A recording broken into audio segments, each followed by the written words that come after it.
Hello everybody, it's your friendly friend Gale, and I'm here with another episode of the Season 4 Miraculous Reacts series, where we're going to react to Dearest Family today. So Dearest Family is described as Gillette. I'm guessing day is eventful for Marinette. Tiki is acting very strange, and 3 supervillains show up. Will Ladybug still manage to establish herself as Queen of the Day? So what I'm really hoping for is that this is like the pseudo-prom episode, but like, I don't think they're actually going to do this as a pseudo-prom episode, because the pseudo-prom episode needs to be big, and needs to be beautiful. It's the culmination of any series that has a character in high school, and also it might only be an American thing. I have no idea if they do proms in French. Please let me know if you have prom, if you are French, or if you have something else. Is it called Gillette Day? Is Gillette Day where you have gelato? A lot of gelato? I think that's Italian though. Anyway, the point is I have absolutely no idea what I'm walking into other than the screenshot that shows all of Marinette's family, right, looking into the golden suitcase from Pulp Fiction. So, yeah, I don't know. Maybe they're part of a drug smuggling ring, and they're finally getting their money, and Marinette realizes it and has to stop them. I mean, it does say 3 supervillains show up, so maybe the supervillains were her family all along. Except it wasn't Hawkmoth, it was an underground smuggling ring of cocaine. Guys, I should write for Miraculous. I only come up with the best ideas. 100%, Thomas just needs to hire me on right now, and gosh, we'll have the drug smuggling family in no time, guys. Season 5, let's go. So yeah, with that out of the way, let's watch Dearest Family.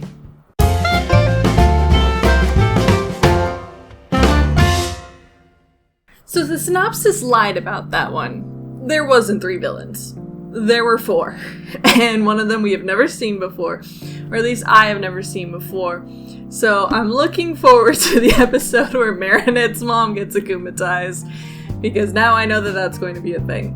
So yeah, this episode definitely was supposed to be later in the season, and then it's just being put out as the 15th episode because I guess they just have it, and so they're putting it out now. Somehow Gabriel got a lucky charm, which I guess also means that he's going to be re-akumatized in one of the future episodes. And so he was using that with Natalie to figure out how to get over that so that they can reuse assets again. They couldn't go one season. So without having to be like, hey, but actually, can we like not have people be immune, because I would like to be able to reuse the same villains we've used already. Which is just funny to me. It just absolutely is hysterical to me that it was like, oh, we have this idea, and now we're going back on it. Again. For like the 3rd, 5th time in this series. We can't have anything be permanent. Nothing's permanent. So that was hilarious. Plus the fact that freaking Shadowmoth was like, hey, you know, Natalie was like, I read the grimoire. In order to overpower the Lucky Charms, all you need to do is believe really hard. Really believe in the heart of the cards. That's all you need. A little bit of pixie dust, you know, a little bit of belief and you can fly, Shadowmoth. That's all you need. Which is just absolutely, like, okay, anything goes. There's no rules anymore. You can just wear as many Miraculous as you want, and you can just pretend you have a power, and somehow through belief you'll have it. Really, that's like that's what it's boiled down to, is just anything's possible, I guess. So yeah, it was a bit back to I would call it a return to form for Miraculous, where all of the good parts that it was going for kind of backtracked again. Kind of like in season 3, how they would like, oh, start something and this is really interesting, and then there's 5 steps backwards. Yeah, in that sense, it was a very frustrating episode. Marinette's mom's outfit looks super cool, though I don't feel like I'm an expert or like a a voice to really talk about this topic. But I do wonder why all the vaguely Asian, anyone who's got some Asian heritage in them has to have an Asian themed superpower / villain power. They all gotta be dragons or like samurai knights or, everybody else can be like something fun. Her grandpa's just freaking bread and her dad's a werewolf, but like her mom and then like her uncle who is a chef and then Kagami and Kagami's mom and Kagami's superhero form. All of them have to be something incredibly Asian, which like, I don't know how I feel about that. I would like a little more diversity. But again, I'm not, as you can see, I'm not the best person to talk about that topic. But yeah, so we learned what Gillette Day is, which is King's Day, which is something that is not totally foreign to me. More in Louisiana, you have something like, you have King's Day where you don't have bread, you have cake with a little baby inside, and that's what you look for. And some people celebrate it outside of like Louisiana, but that's the place where it's most prevalent in the United States. So it was interesting to see that be reflected in France. Kind of makes me curious to look that up and see if that's like how big it is in France, or if that's just like a small thing that they took on. But either way, so that was interesting to see that.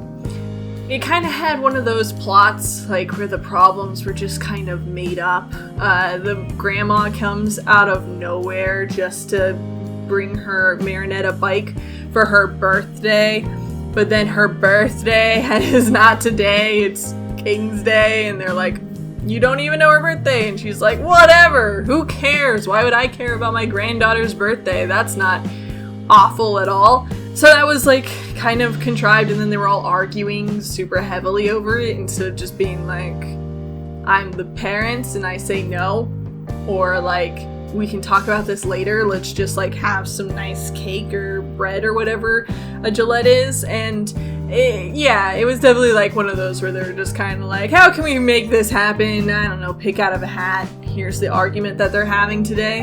And then the whole Tiki thing. So obviously before this, they've established that when a Kwami uses their powers, by themselves, that, the big disastrous events happen. So that part, they've prepared this in advance. That's not something unusual. The thing that's unusual is just like Tiki just suddenly just going crazy. And why? Because they made just such a good baked good that she did, like, God just was like, nah, I'll destroy the world for this. And the way she solves it is by just having Marinette say, you can resist. You were a gremlin. You're a horrifying gremlin monster. Really, like, terrifying. And then, but I believe in you. And that solves it. That's the solution. Which, again, is very true to form to Miraculous, where things are just kind of solved, and problems are just kind of made for the sake of just doing stuff. I think it was supposed to be more dramatic, but you kind of had, like, something like that is something that I would have wanted built up over some episodes of, like, Tiki starting to get weird while they're solving other problems, and then this is the culmination of, like, oh, something snaps, and have it be a little bit more legit than just she's just craving this new snack that her family's made. But it's just kind of comes out of nowhere. It's totally out of character for Tiki, because Tiki has always been, like, in control, and, like, she has a sweet tooth, but she's never been, like, out of her, she's never been counterproductive to being Ladybug and the whole plot, but because of it. And then, every other Kwami that's had the whole, like, I'm using it by myself kind of thing has always had, like, a reason, or their personality is that they would do it anyway. And Tiki is none of those things. Tiki is not forced to start using her creation powers out of nowhere, and Tiki is not the kind of character who would just do it anyway.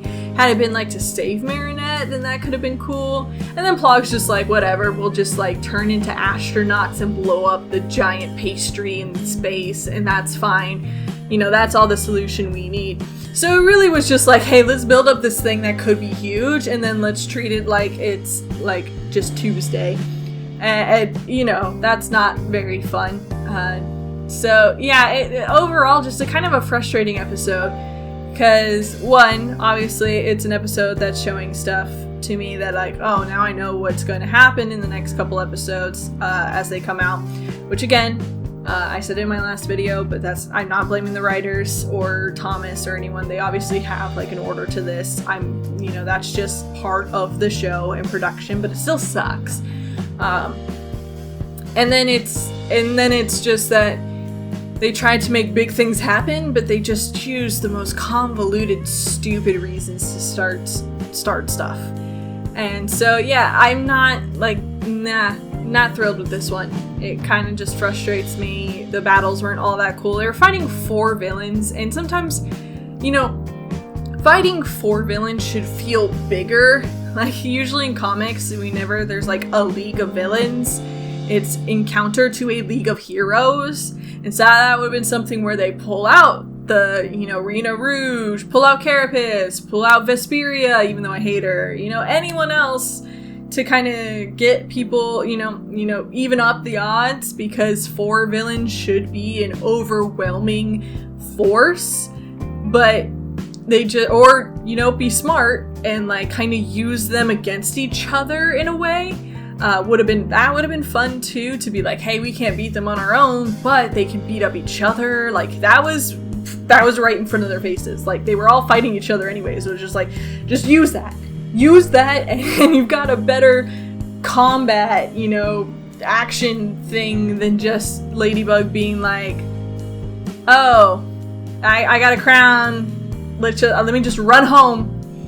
If I get home fast enough and I eat that cake before they get to it, then they can't do anything, and I don't need to beat them in any way. So yeah, it's just overall disappointing. Kind of was if you're calling it Dearest Family, you kind of were hoping for like something that would be like, cool, impactful. If you're gonna have 4 villains, you'd think for something like cool, or at least minorly threatening. But no, none of it was threatening. I still laugh every time Baker drinks his potion and then just gets bread steroids. That's always hilarious. And then there was a little bit at the end where Gabriel Agreste talks to Emily, I don't know what her name is pronounced. She's not alive, so who cares? And he talks to her about taking the Miraculouses, and I guess they're implying that his big old plan is to destroy the Earth and create a new one where they can be happy together forever. And the most generic evil villain plot. You want to know who did that plot already? His name's Lysander.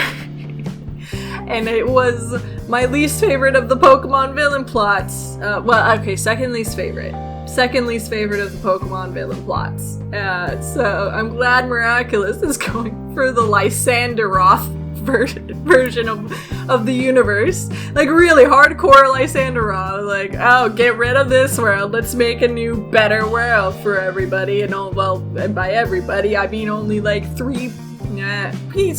Maybe 4 people. I don't think Gorilla's coming into his world. I think it's possibly Adrian, Amelia, him, and we'll see if Natalie even makes it. I don't even know if she'd make the cut.